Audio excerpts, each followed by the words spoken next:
Welcome back to Logical Republican. Hope you're doing well. Again, just the usuals, right? If you like what you see, like what you hear, please hit like. And if you wouldn't mind subscribing as well, that would be fantastic.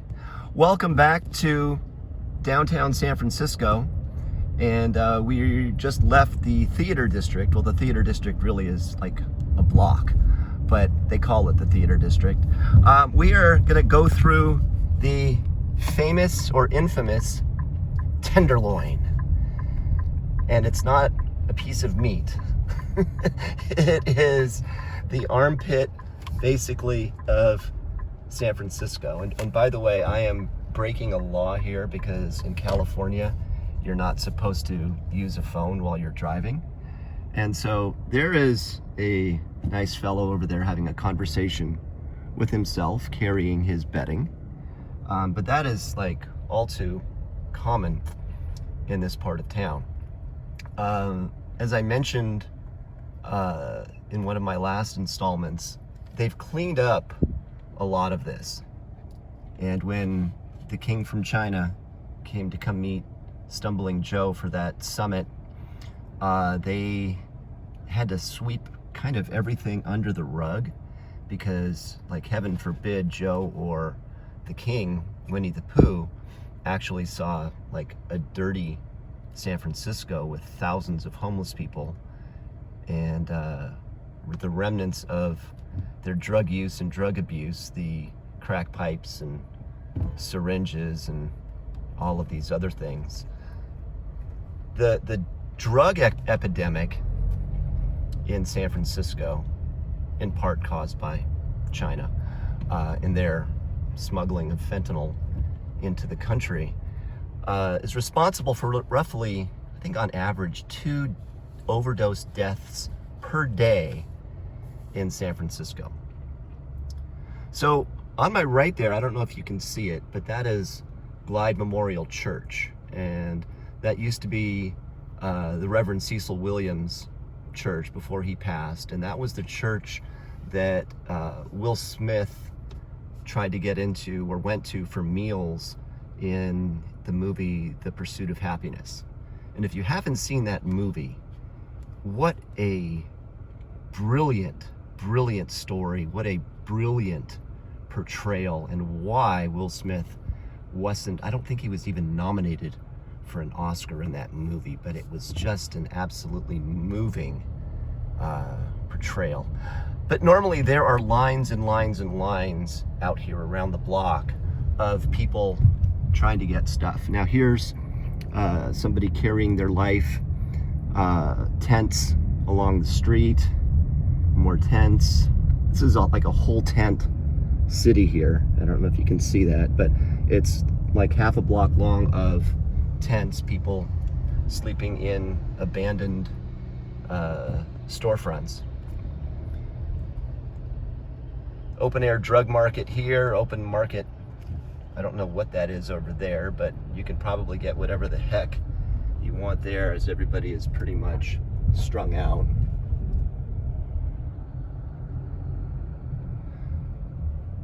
So when you read that this is overblown, it's not real, it's real, people. I mean, look at this, the blight. I don't know if this guy is fixing his car or breaking in, but in San Francisco, if you have a break-in, the police don't respond. You have to go onto their website, and they're underfunded, understaffed, and that's because the city, here's another little tent city up here on my left. You've got people hanging out here, but here's, it's REI or Dick's Sporting Goods tents lined up here. The city of San Francisco, and there's a guy doing drugs right there. The city of San Francisco, I don't know what the current budget is, but a few years ago, their budget for the homeless program was over $250 million. That's with a B. $250+ million for the homeless programs. And it doesn't really, in my observation, go to help and get these people off the street. It's a bunch of bureaucrats, it's focus groups, it's consultants, it's people working for City Hall that are homeless advocates, or they're homeless intervention people, or the money goes to somebody's favorite agency. And look at this, folks. This is absolutely positively not working. They're just hanging out here. They've got nowhere to go. We've got police intervention over here, talking to a couple of guys at some hotel that maybe gets money from the city to house the homeless. I'm not sure.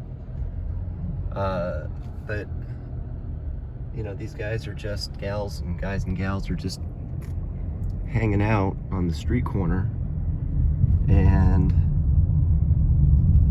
there's no hope here. What is the solution? Here's another tent city outside an abandoned motel. So there's probably 100 rooms in that motel, but you know, we've got the people outside sleeping on the sidewalk. The Civic Center Inn and Suites.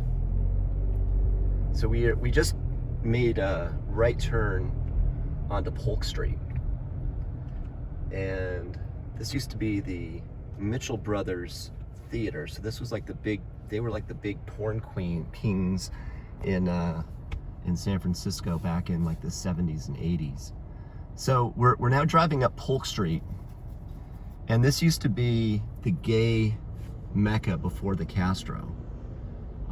It was where the bars were. It's where everybody went to if you were a part of that lifestyle, to go hang out and do whatever they did back then. In fact, if you are a Village People fan, and if you were able to get deeper than YMCA, Macho Man, and In the Navy, they did a song called San Francisco. And there's a verse or a line in the song where it says, on the way to Polk and Castro. And that's where people go or went to cruise. Now, it is basically just a really big homeless encampment. You got people up there on the sidewalk, you got people over here hanging out, you've got some dude getting his stuff together. Down the alleyway here, you've got more tents. So anybody who tells you that this is overblown, it's out of whack, it's not true, there's problems everywhere. Yes, there are problems everywhere, but you know, when it's this prevalent and the city spends this much or that much money, where I think the average per person based on that figure was something like $40,000 per person. And for 40 grand per person, you could like pack everybody up, get everybody clean, and rent them an apartment in like, I don't know, Akron, Ohio or something. No offense to Akron, Ohio. I've been there. It's a nice town. But, you know, again, people just down there doing drugs. There was a guy where I walked to get the car, and he was in a little doorwell doing drugs. You know, just right here on the street. There's no enforcement. There's no cops. We've seen one cop car this morning, and that's pretty much it. So anyways, I'm gonna wrap this up. I just wanted to kind of give you a general idea of what this is really like, and what I showed you was just a very limited dose of the whole homeless situation here in San Francisco. Again, I'm not sure where they moved everybody to, but I know there are encampments and there are tent cities, and there are places where people can park their old RVs and not get kicked out of the neighborhood. So anyways, thank you again for watching. Thank you again for listening. If you like what you saw, like what you hear, please hit the like button. Please hit subscribe. And I will see you again very soon. Take care.